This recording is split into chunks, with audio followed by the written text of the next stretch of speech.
Hi everyone! So for today's video, papanoorin natin ang aking mga pamangkin na gumawa ng croissant. So first, tinanggal nila yung pat, tawag yung parang dough, and then hinati sa yung dalawang triangles.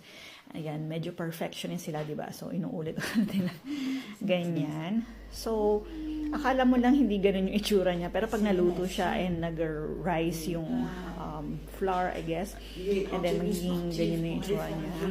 Nilaloko sila nung aking boyfriend na hindi daw mukhang croissant. Pero for me, I think okay naman. Masarap naman siya. Yun, lalagyan mo siya ng butter para mas masarap. And then later in the day, nagpunta kami sa chocolate shop kasi pag Belgium, kailangan talaga pumunta ng chocolate shop. Kailangan. Kasi yun yung kilalang product nila, di ba? So, surprisingly, may nakita akong, yun, iba-iba yung klaseng chocolates yan, made out of chocolate, yung display na yan. And then,